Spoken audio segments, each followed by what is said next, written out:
welcome to Good Luck High Five, episode 560. That's right. You're listening to a podcast that's for you if you play Magic the Gathering. Whether you're like, wow, there's new kinds of boosters, or you're like, I didn't know that yet. We are here for you. I'm one of your hosts, Maria. I'm another one of your hosts, Megan. Yeah, and on today's episode, we're going to talk about the biggest change to boosters in the history of Magic the Gathering, which was just announced today, the day that we're recording this podcast. And we want to let you in on the information, tell you what we think about it, how it might affect Limited, which is our favorite way to play the game, and maybe yours too. And just let you know what the haps are. We're also going to get in on the fun. We figure there's so many things these days that can be a universes beyond. Oh, yeah. We're going to go ahead and pitch some universes beyond that we're quite frankly are shocked. I'm shocked. Have not happened yet. Yeah. And say exactly what kind of cards we would anticipate being in them. Yeah, and hopefully, maybe some people are listening, Yeah, exactly. You never know. Our ideas are gold, and absolutely. There are no flaws in them. No flaws. We've never had a flawed idea. 10 ideas. I have never been wrong about anything. And you can quote me on that. It's the name of my memoir. That is, of course, going to become a New York Times bestseller. Also, I feel like we have to take this moment to acknowledge, this might be the first time in the history of us knowing each other that my hair has been longer than yours.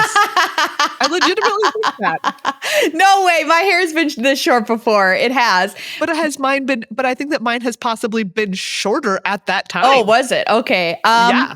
Gosh, wow, this is a historic moment, everybody. Listeners, I hope you're, braced yourself for the history of this moment. Like, I truly think that might be the case. Wow. I know. That's spooky. Yeah, I cut my hairs off, everybody, but not that short. You might be thinking that it's like I shaved my head. That didn't happen. No. I just gave him a little fall chop, if you will. We're recording remote again today, and we will be, everybody, for the next few weeks here because Meghan is in Rhode Island. That's right. Doing Beautiful very exciting Rhode Island. things. There's fall colors. It's gorgeous. There's ducks. You say that like other places don't have ducks. Okay, but where I'm staying, I can see a duck basically whenever I want. Wow. Sick brain. I know. So I want you to consider that. Can you see a duck? If you wanted to see a duck right now, how long would it take you to find a physical duck to look at? I'm, during the summer, I would think it would be pretty easy. Just go to a lake in Minnesota. You'd probably find a duck of some variety. But now they're flying away. So maybe it would take me a minute. I can't just go to the zoo. They don't have a duck exhibit. Hey, everyone. Welcome to the zoo. Did you want to look at ducks? A bird that you can see at any body of water that you go to? They had to shut down the duck exhibit because everybody hated it. You know what? It might take me. I honestly don't know. If you're like, Maria, you need to find a duck in 10 minutes. I don't know what I would do. Yeah. I think 10 minutes you could, but I'm saying that my time to eyes on a duck is 30 seconds. Why is it so short? What is going on over there? There's a river right there. Oh, okay. I think I could walk to the window that's in front of me, potentially look out at the river and see a duck. So I could honestly be 15 seconds from a duck. Wow, you are 15 seconds from a duck. Hey, I'm living in abundance. Listeners, if you are less than 15 seconds from a duck, please let us know what your time to duck ratio is and why it's so low. Because, I was just curious. Yep. Want to know. We want to know. Before we get started on today's episode, one, we need you to go and calculate your time to duck. Yep. And two, there's some people that we have to thank. And first and foremost amongst them are you, the listeners of this podcast, and especially the patrons of this podcast. Yes, we celebrate each and every person that helps make this show every single week over on patreon.com/GLHF Magic. We'd love to have you join our family, and a huge, enormous thank you if you're already part of our family and you've been supporting us, because you truly do make it happen in person or virtual. You make all of that possible. Yes. Thank you especially this week to Jacob. Yay, Jacob! Jacob, you are great. Because. Wow. I'm just gonna let you struggle. Jacobs.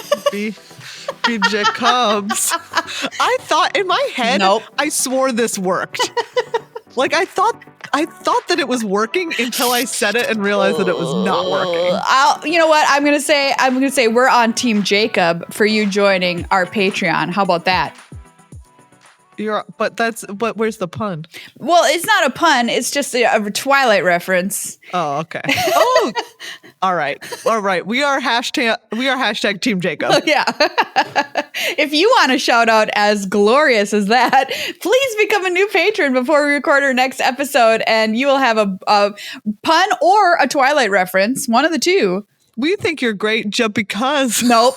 See, it's, no matter how you try and do it. It doesn't work. It just doesn't work. It doesn't work. But I understand where it's coming from. I'm here for the sentiment. In my head, it was like a home run. Instead, it was a foul ball. Yes. It's a foul ball. So yeah, join us, everybody. We'd love to have you, and you actually do make the show happen. So get access to our sweet Discord and other benefits. Patreon.com/GLHF Magic.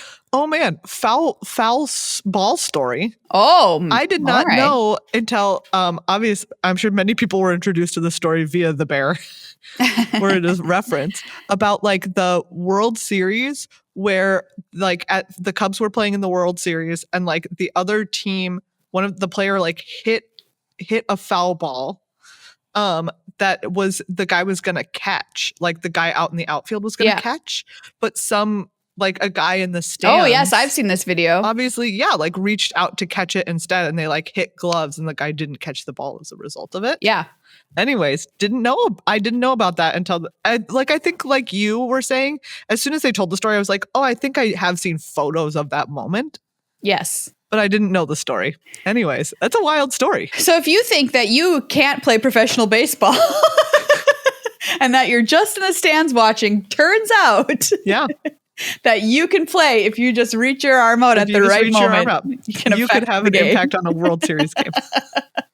Huge thanks to Card Kingdom as well. They have an effect on the World Series of our hearts. We love that. I thought that you were just going to say that they had an effect on the World Series of baseball. Do. You never know. Like maybe the players play Magic and they played a really great game of Magic before they played their World Series game, and it made them play better. It could happen. That could happen. You can check them out at cardkingdom.com/GLHF. You can now buy the Doctor Who Commander decks that just came out, everybody. Ooh. I know. They look cool. They look very, very cool. I really want to try them. I've heard good things. A lot of people really liked the Warhammer Universes Beyond Commander decks, and I've been seeing people say that these ones are just as good as those. So it's piquing my interest. So I think I might get my hot little hands on some of these Commander decks, courtesy of Card Kingdom. That's great. Universes Beyond Commander team knocking it out of the park. Seriously. 2 for 2. 2 for 2. And after our show, like 10 for 10. 10 for 10.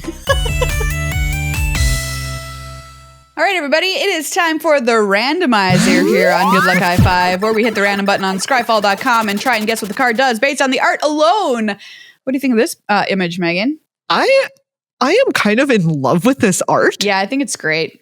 This art is great. So we are looking at, in the foreground is like a castle wall. And that's like nearby. And then kind of on the right side of it, you're looking out over the rest of a city. Yeah. With like some additional towers and stuff. And there's a bunch of different kind of like knights, herald pennants hanging on this wall. They're all different designs. And out of one of them, like an ethereal angel is like coming out of one of these pennants. Yeah, she's ghosting, Yeah, she is like an ethereal ghost coming alive from some of the elements of this pennant. It's very cool. Yeah, this art is pretty fantastic. Art by Andrew Robinson. What do you think this card is called and what it does? Wow, I'm going to call this Herald Animate. Animate. Wow. What a name. Just pull one out of the pouch. HERALD ANIMATE. Herald Animate. Got it. I'm gonna say that this is 3 mana for an artifact, and when it enters the battlefield, you can name a creature type, and creatures of the chosen type get +1/+1. and you can pay 2 and it becomes a 2/2 of the chosen creature type. You know what? You calling this an animate is like very, very telling, and you having it become something. I don't know how you got that from the art, but that is in fact what this card does. I'm sending it to you right now. This card is Veiled Apparition. It's from Urza's Saga. It's 1 and in blue for an enchantment. I'm going to read the Oracle text because the original text is very silly. When an opponent casts a spell, if Veiled Apparition is an enchantment, Veiled Apparition becomes a 3/3 illusion creature with flying, and at the beginning of your upkeep, sacrifice it unless you pay 1 in a blue. Wow. Yeah. So we've had cards like this in recent history that were pretty cool, but this is neat to see probably where this kind of effect started. Yeah, this is very cool. I mean, this card is bad. Well, yeah, it's really bad. I mean, nowadays it's like if we cast a spell, we get to make it animated, and we don't have to pay a cost or it dies. And you don't have to pay for it at the upkeep. Yeah. Like I'm relying on my opponent to cast those spells, and I have to always pay for this thing. Not playing this card. No. But this is why I was laughing at the original text, because it says, when one of your opponents successfully casts a spell, that's what it says. What does that mean? Because the Oracle text does not have it whenever an opponent resolves a spell. No. So you're gonna cast it. You can get countered, but you have successfully cast it, right? But you have cast it. Maybe they just mean if you fumble and you drop the card. I don't know. If you bumble it, they're like, no. We need to get Judge Rob in here on this rule, because that to me says if it's not countered, but also why would I counter it? Because I'm going to get a 3/3 out of it. So yeah, I have no idea. Okay, what a weird card. Urza's Saga. Thank you for that weirdness. Great. Okay, Maria, are you ready? I am so ready. All right, here comes your boy. My boy. This is my boy. You're right. Oh my God. I love this card. What is this? Okay, everyone. I am looking at what I can only describe as a large portrait, an oil painting of a naked mole rat. I think that you have accurately described what we're looking at. I think that's what this is supposed to be, but I don't know if it's supposed to be a magical version of that, or if it's just really supposed to be an actual version of that. It's a mole in a hole. All we can see is the hole, and the mole is poking its head out of it. It does have teeth and claws, and it's orange, and it's got spindly little nose thingies, which I think a naked mole rat does have in real life anyway. And it's yelling. It's mad about something. Yep, it yell. This card is just called Naked Mole Rat, and it's a 1 and a black for a 1/1 mole rat, and you can reanimate it like a skeleton, but you can only do it if your opponent's eyes are closed. That's what this card is. I'm 100% confident. You're going to be shocked. None of this is true. Okay, well. It does look like a naked mole rat, but it is a vug lizard. What? That's a naked mole rat if I ever saw one. I know. It seems to be modeled. It is a lizard modeled after a naked mole rat. Okay, for sure. Vug lizard. What does this do? It's 1 red for a 3/4 summon lizard. Mountain Walk and Echo 1 red at the beginning of your upkeep. If this came under your control since the beginning of your last upkeep, sacrifice it unless you pay its echo cost. I feel like I felt the echo in there. That's why I had it be reanimated. I know it's different, but I think it's kind of the same vibe. Yeah, you felt like this naked mole rat lizard had an echo. I did. And also, this is from Urza's Saga too.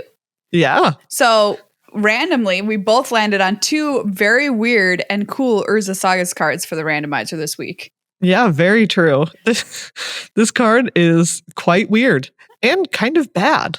Well, you do. I mean, you're getting a 3/4 for 3 mana. But you're also technically getting a 3/4 for 6 mana. Yeah.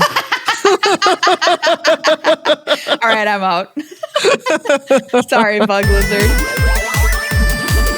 Okay, everybody, we've arrived at our main topic for the episode this week, which is the change to booster types in Magic the Gathering. This is a huge change, and one that I think there's a lot of stuff to dig into about it. So we're going to get out those shovels and start digging.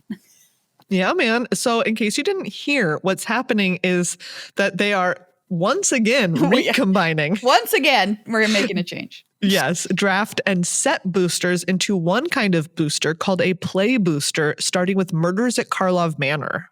Yeah, so right now we have draft boosters, set boosters, and collector boosters, not to mention like jumpstart boosters, as a different kind of booster. And I remember when they made this change, I remember when they started set boosters, and I was kind of like, what? Because it felt a little confusing to me to have a draft booster and a set booster, and what exactly is the difference or whatever. Turns out set boosters they're just better EV, right? They've got more stuff in them, so people just were going to buy them.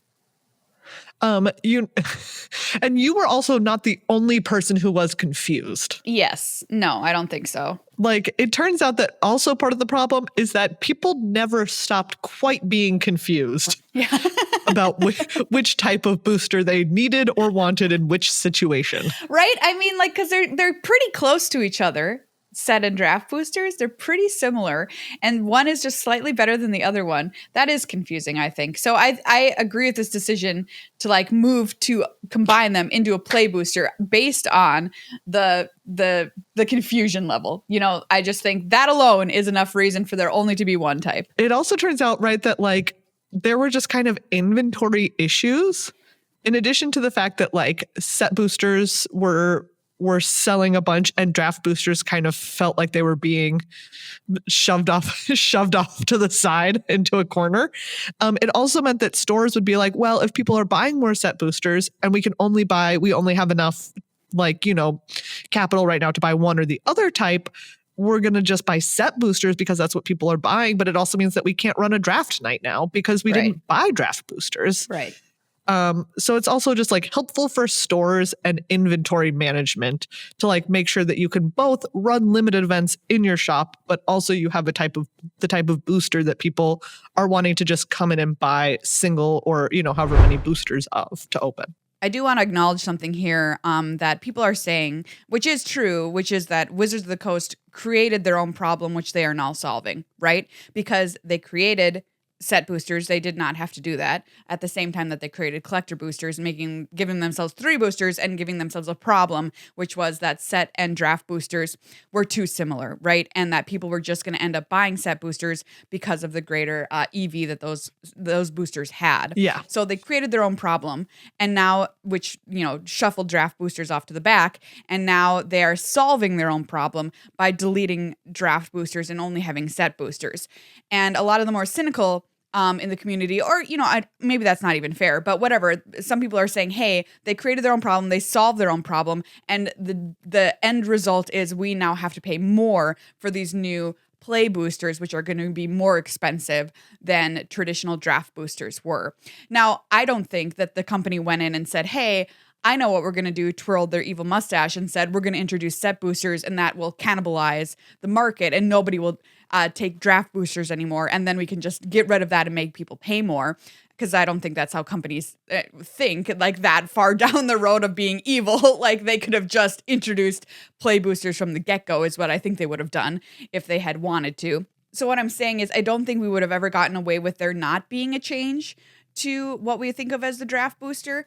Yeah. Because people at the top were interested in giving people more value into the, I'm going to put quotes around this, the generic booster experience. So like, I think it was inevitable that this kind of thing was going to happen.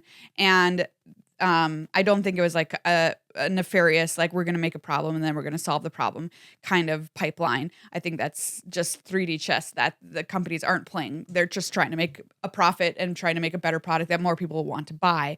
And that's now how we end up here with play boosters. So you could make the argument, can we accomplish that by only having collector boosters and normal draft boosters? And I don't know the answer to that, honestly. Like maybe we could, maybe that would be fine. And we don't need to have this souped up play booster.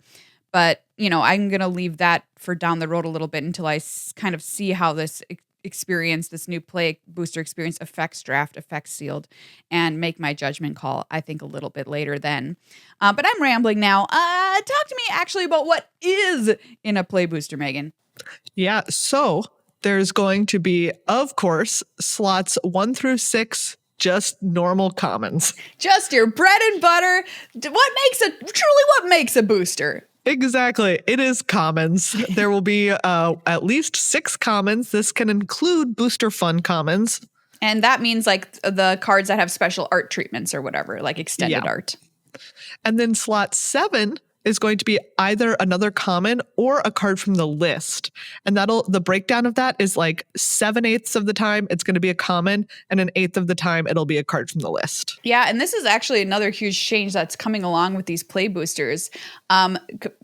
Because we did have the list cards in set boosters. That was part of what made a set booster, but the list was huge. It was like 300 cards that you could possibly pull if you got a card from the list in there. And now they're paring it way, way, way down to be 40 cards. 40, which is so many less than 300. Truly is. Like comically less than 300. Yeah. There will be some of those will be the special guest cards, which are reprints with the new art that's like thematically tied into whatever the set is. And then 40 of the reprints will be without new art, 30 common or uncommon, and 10 rares or mythic rares. Yeah, and we've already seen what those special guest cards might look like, because those were not waiting until did we say this? We probably did. This is going to start with Murders at Karlov Manor, everybody. Yeah. And we have, but special guest cards are starting with Lost Caverns of Ixalan, and we've talked about those already a little bit on the upkeep. We've shown off some of those. So those are going to start a little bit earlier, but then they're just going to ramp up into being a normal thing in these play boosters, starting with the introduction of play boosters in Murders at Karlov Manor. Yep. So that takes us into the next set of slots, 8 through 10, which will be uncommons. All right. Once again, bread and butter, booster staple.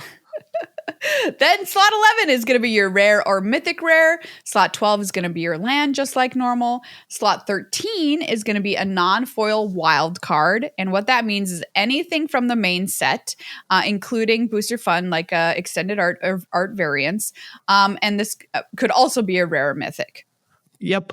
And then slot 14 is a traditional foil wild card, once again, of any rarity. All right. And slot 15 is not playable slot. So this is going to be the little token you might get in your pack or your play aid card. It has a 30% chance to be an art card and a 5% chance to be an art card with a signature.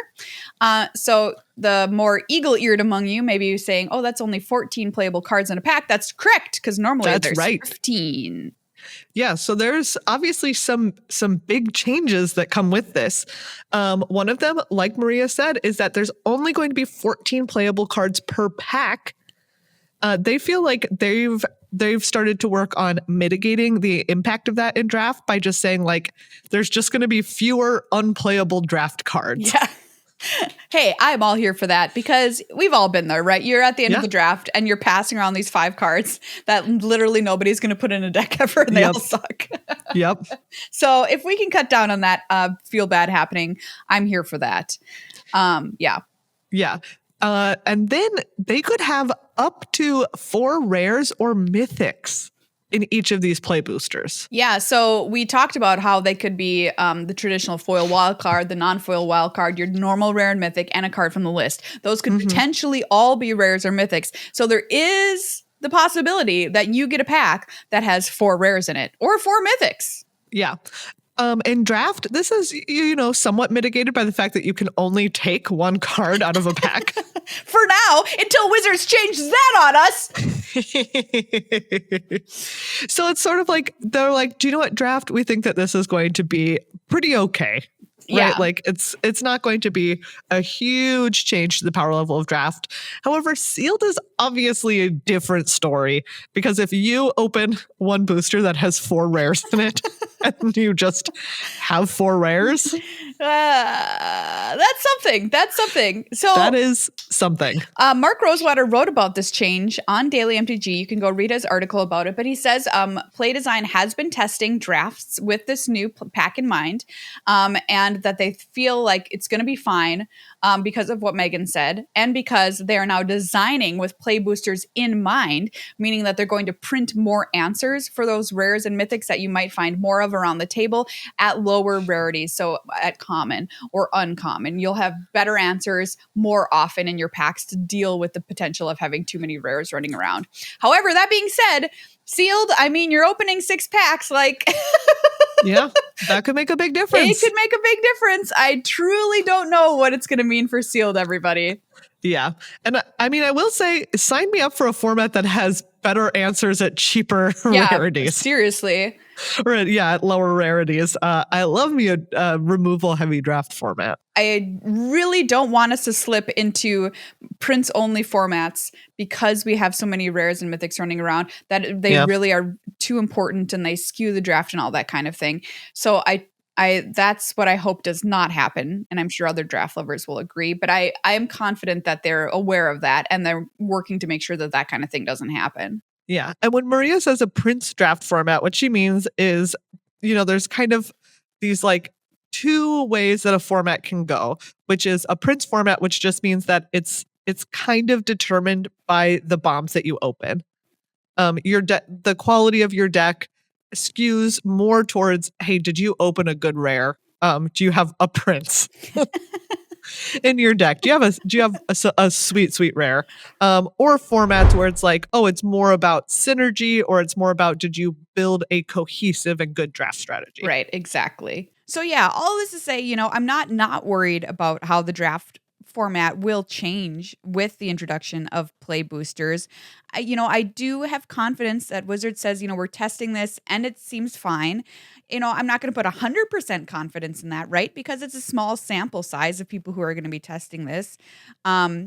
I am worried, that it might change the thing that I love most about the game, right? Because that's how we both started playing Magic, was through Limited, and it's such a fantastic entry point for a lot of people to get into this game, and something that a lot of people end up loving better than any other way that they play Magic. And it is just such a wonderful and unique thing that the game has such a strong hold on, and I would absolutely die if we lost that. So I do want to say, I am worried. I'm hopeful that it will be good.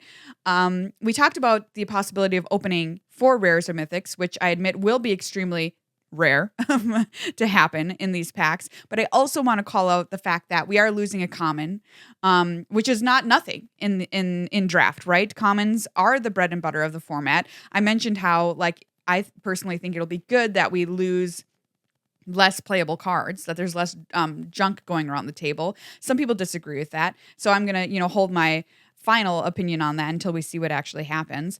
But losing a common, maybe that will end up being a sad thing, because when you have a great synergistic draft format, which sometimes can be based around really interesting or unassuming commons, that can be an amazing format, and that can be amazing strategy in that format. So I want to hold off on that too, because that might end up being more impactful than I'm currently sitting here thinking that it's going to be. So I just want to put that out there. Yeah, absolutely. Drafts will be $3 to $4 more expensive, as will sealed events, because the play boosters are more expensive than draft boosters were. Right. So Wizard says, they're like, yeah, it is going to be more expensive. However, you are essentially getting the same bang for your buck, because these packs will have the more opportunities to open better cards. So the value is going to be there for you for the money that you're spending. However, some people are like, that doesn't matter to me as somebody who loves draft, right? I just want more people to be able to draft, more people to be able to access draft, especially in non-US countries. So the price increase is not worth it. And I would rather just have a draft booster. Yeah. And those are also people who are saying, like, if you really enjoy draft, who are more worried about the impact of having more rares in a pack, potentially for limited, which I think is a super viable concern. It's like, of course they've play tested it.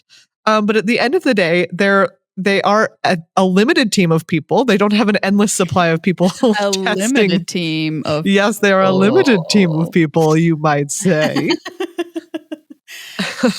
and so it's like, yeah, they feel like they've mitigated it, but it might be that this gets out into the world and it turns out that it's like not as good of a draft format, or draft isn't as fun of an experience as it was before, which is certainly a concern. Yes, and Mark Rosewater addressed this concern, saying, hey, we could be wrong. R&D has been wrong before many times. And that's the thing about Magic, is that we're able to respond to things, right? We're not a closed system. We can change how we figure. Like, this is a huge change. We could change it again. We could say, oh, this is a problem that's happening in draft or sealed or limited generally. And now we're going to address it as we move forward with these play packs. So things can be changed. Nothing is set in stone, everybody. And they're going to be constantly working on this, which does make me feel better, honestly. Yeah. And I have also heard from a fair number of casual players who are like, do you know what? If I can buy fun boosters that are like fun to open, it doesn't super matter to me. So I am fundamentally pretty fine with this change. Yeah, I want to ask you, how do you feel about this change overall, Megan?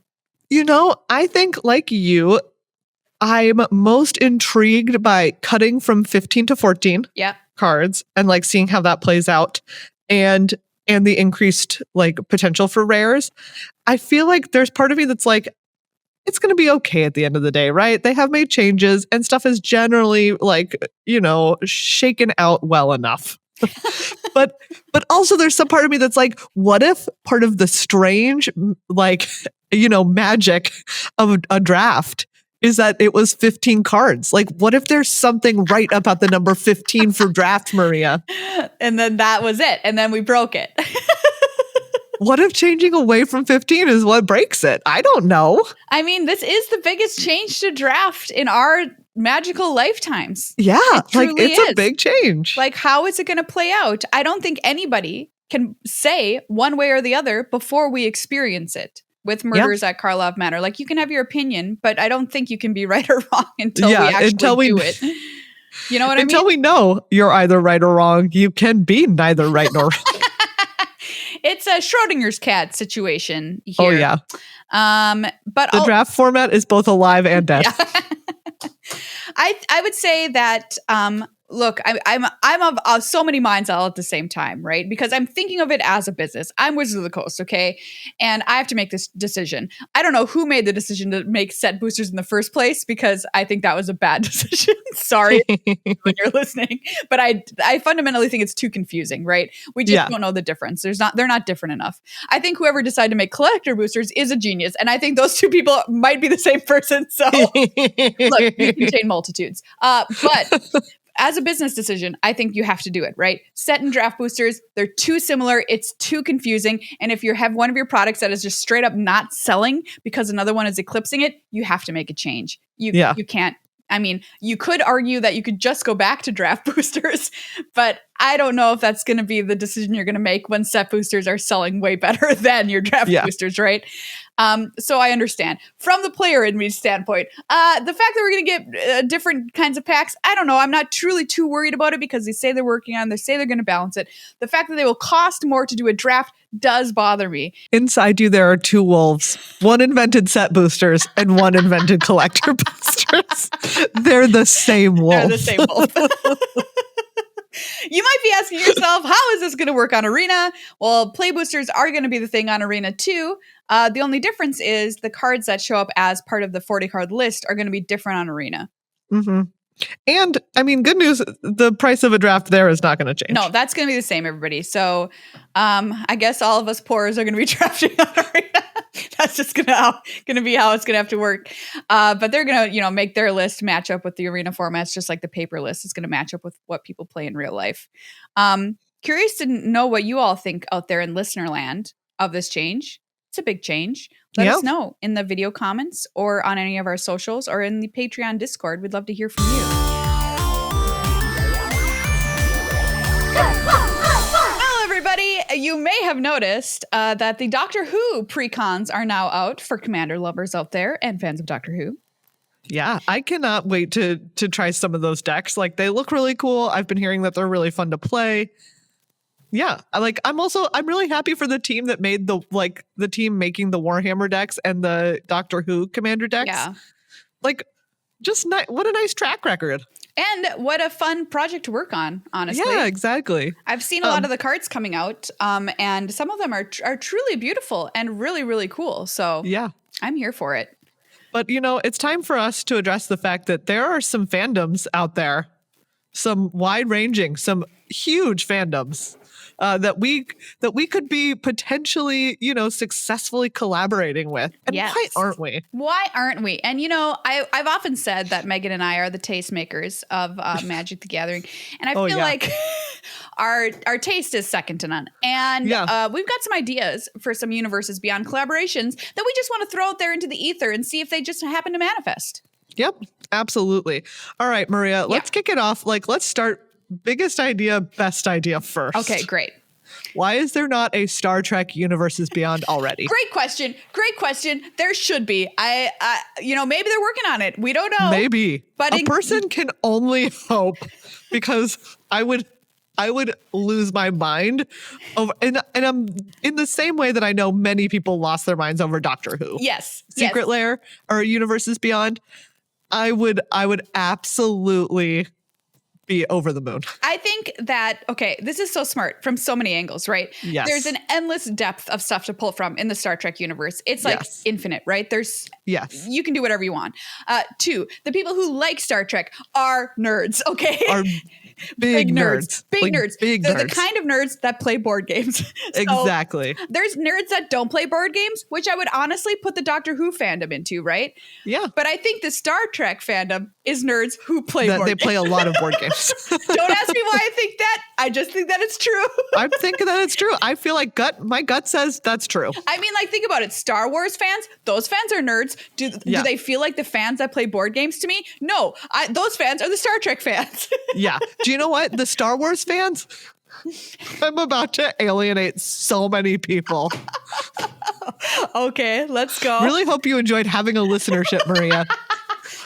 It was pretty good. I'm not going to lie. Star Wars fans are Legos fans. I don't know why. No, I don't know why. I feel it. But I just feel it, right? Don't you feel it? I definitely feel it. It's probably because there is a Star Wars Lego crossover. Probably. There's just I just think that Star Wars fans are Legos fans. And Star Trek fans are board game fans. Are board game fans.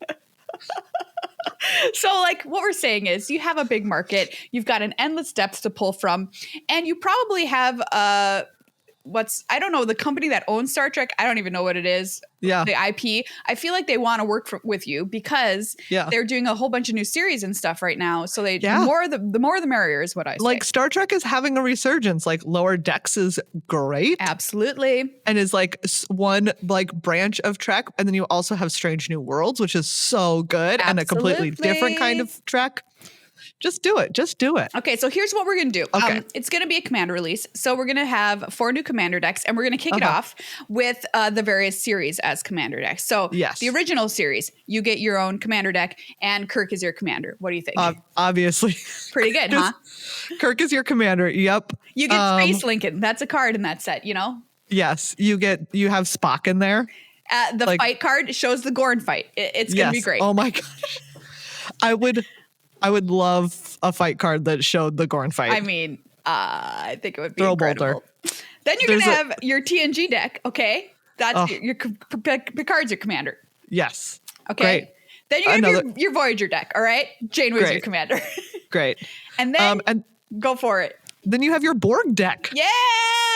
I feel like the Borg are meant to be a commander deck in Magic. I think they are too. They feel like a commander deck. The Borg are great. They're a great villain. Enemy. Yeah, absolutely. They're an all-time villain. You're saying this, and I can already see the deck floating before my very eyes. Exactly. You have the Borg Queen. Oh. You have the Borg Cube. Oh, man. It's just it could be all about different automatons, or it could be about taking your opponent's permanents. It could be about so many things. I think it would be great. I think this is a fabulous start. We haven't even gotten to the other series because you could do a whole new other set of commander decks featuring DS9, which I'm putting these in a different category because I think DS9 kicks off a new category. Yeah. Honestly, is how it feels to me. You could do Strange New Worlds. You could have a lower decks commander deck. Yes. If you're a freak, you can make an enterprise one. No one buys it. Nobody buys that one. Nobody buys the enterprise. I'll just throw it out there. You can do a different enemy if you want. A Discovery? Discovery? Okay, sure. You could do a Romulans or Cardassian, like the big bads deck or something like that. Yeah. Or I feel like, or you could do one that's like, I feel like you could do a cool like allies and enemies. Like you could have totally. You could have like a Vulcan and Klingon. You could have like a Cardassian and a Romulan. Like, I don't know. I just think that there's a lot of possibility. There's so many great possibilities for individual cards that you can make too. Like making a card called Make It So, I think would be just like so beautiful. And it's like a wish card, right? So you can go and get something out of your deck or your sideboard. Making your vehicles, your ships as vehicles in the world, I think would be awesome. I think you have on here Boldly Go as a card. Go. Which I think would just be like a classic, like a cultivate effect, or like you go and you get a land and you put it into the battlefield. Yeah, exactly. Classic Boldly Go. I just think Star Trek terminology lines up with Magic terminology in a way that makes sense and can translate easily into this new format. Absolutely. So it's a winner. Let's make it happen. Okay, great. That's our biggest pitch to you, everybody. Yes. We have a few more. What we will acknowledge are more niche pitches. Well, sure. But they're no less great. No, they are still bangers. Still all bangers all the time. Well, if you've been listening to our show over the past couple of episodes, you might have noticed a new hyperfixation that's entered the chat. The only reason we have not been talking about the X-Files is because I am currently not watching it while I'm traveling. Oh, what are we going to do without our X-Files updates? I know. Don't worry, there will be more when I'm back, but like right now we don't have any. Okay. But obviously we have to tell you about an X-Files Universes Beyond. Obviously, everybody. I mean, think about it. You could have a Scully deck. You could have a Mulder deck. Then the other ones that I made up, two other kinds of decks, which are the cover-up deck, which is anything in the myth arc. Great. Right? Great. Like anything about cover-up, and then the Truth Is Out There deck. So what's the Scully deck look like? I feel like, okay, you can...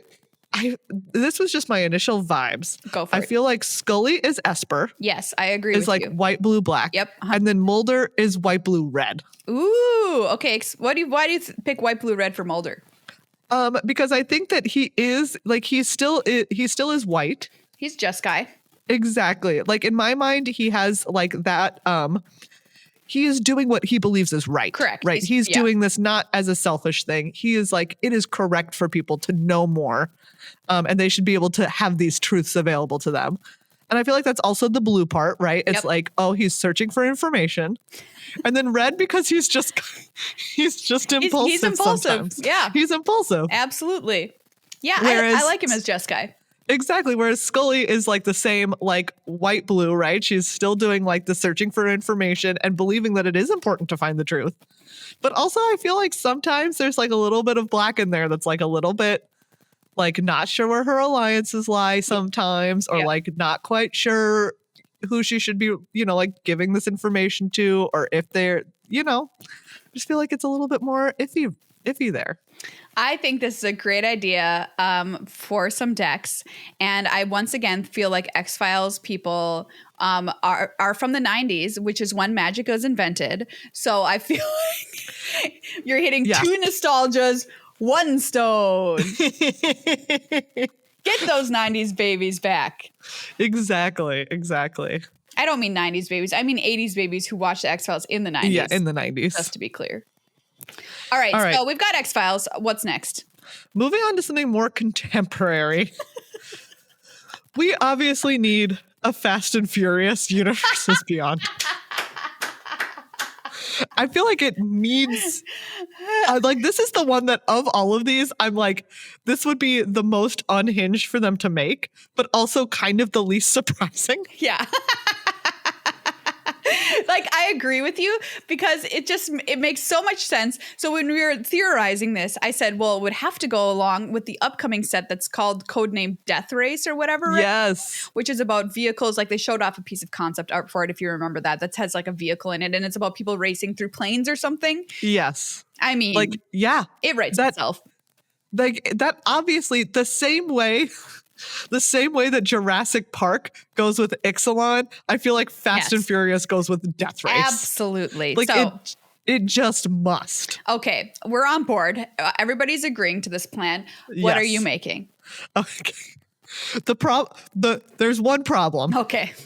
Which is that a Universes Beyond Fast and Furious has one deck because everyone eventually is just part of the family. The problem is that they all become one. There's no villain that stay villain. Well, think about when they did it with like a Street Fighter or whatever. Like it was just a few cards, or The Walking Dead was just a few cards. It was like a secret lair, so you couldn't do it like that. But also, then you still have to get. I mean, we're still talking about reskins of about 20 cards. Because that's how large. The cast is large. That's how many people have significant roles in Fast and the Furious. Right? Like you have to have Dom, you have to have Letty, you have to have Brian, you have to have Mia. Like you have to have the Rock's character. You have to have Jason Statham and Charlize Theron and Giselle and Han and Roman and Tej and Ramsey and John Cena and probably like Helen Mirren's side character also. And if one of those characters doesn't have a card, it is a disservice to the series. Absolutely. I'm here for this. I think this is a no-brainer. And I just feel like it could happen, It just is, like I said, it's the one that if they announced it, you would be like, this is the most absurd thing that could happen, but also I'm not surprised by it. Exactly. I think that is the same reaction I would have for like, what a perfect dovetail of things that are both absurd and unsurprising. And our final pitch is also going to go along with another set, and this one goes along with the release of Murders at Karlov Manor. So everybody, you're going to have to work really fast at Wizards of the Coast to make this happen. But I'm confident you can make it happen. And this is going to be a secret lair release to go along with the set, which is Famous Detective. Yes, Maria, this is very close to your heart. You are a connoisseur of the detective media. I am. I love a good detective story almost more than anything in this life. And I love one detective more than all the other ones. And that one is my man, Hercule Poirot. And I feel like he would just be a perfect secret lair card in Murders at Karlov Manor. And I would love to see him on there. All right, Maria. What? Give me what are Poirot's colors? Oh, he's also, I feel like he is an Esper color pair. Is the triad of Esper. And if he's not Esper, he's blue-white. Yeah. So that's what I would put him under. Good question, though. All of these are detectives, so they're all trying to do justice. So in some way, I feel like they're all kind of white-based. Yeah. I would say, okay, you don't have this one on here. Uh-huh. So I'll add it at the end. Okay. As my pitch for a non-blue detective. Okay, great. Go ahead.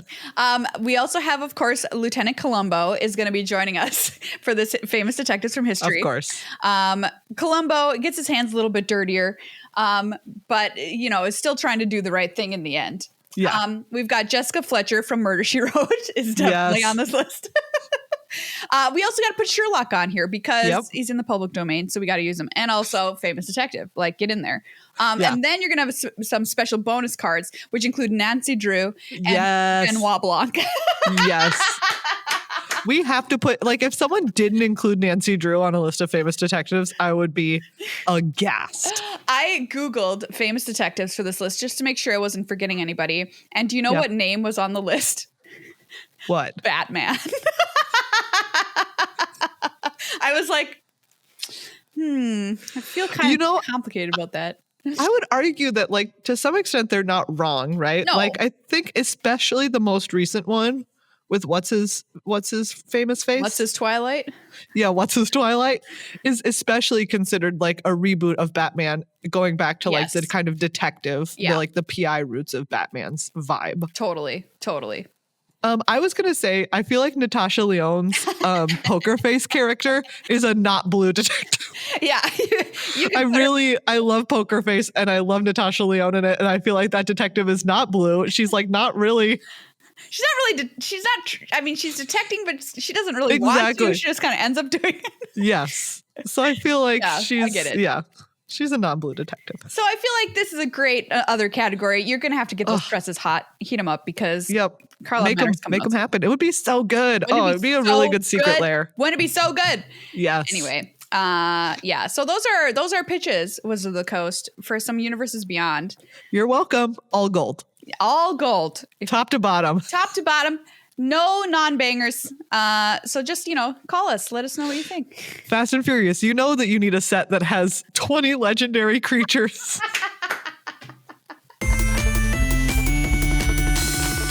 That's this episode of Good Luck High Five. Thank you so much for hanging out with us, talking boosters, talking Universes Beyond. If you have a Universes Beyond pitch, you can pitch it to us in our Discord or the comments, wherever you want, because I want to hear about it, We want to hear what are some ones that we missed? What are some IPs that are obviously begging? Just begging. As X-Files is definitely begging to be made into a Universes Beyond set. What else? It's just obvious. It's low-hanging fruit. It's obvious. Let us know. Become a patron. Support all of our shenanigans over at patreon.com/GLHF Magic. We'd love to give you a beautiful shout out just like Jacob this week. Yes. Because we think you're great. Still doesn't work. Yep. What are you going to do? Thank you as well to our sponsor, Card Kingdom. You can check them out at cardkingdom.com/GLHF. We love everything that they do. And join us next week as maybe we pitch another Universes Beyond idea that we forgot about today. Yeah. It could happen. We can always circle back. And we've got to get another TV update now that Meghan is not watching the X-Files. Oh, yeah. And just get some general TV updates about what's going on in our lives now. I'll let you all know. What are we watching now? If I'm not watching X-Files at this moment, what am I? Oh, okay. Great question. That's a teaser for next week that I've never heard. That's a great one. It's a great one. Like I've never heard before. Thanks, everybody. We'll see you next week. I'm clapping with my tiny hands.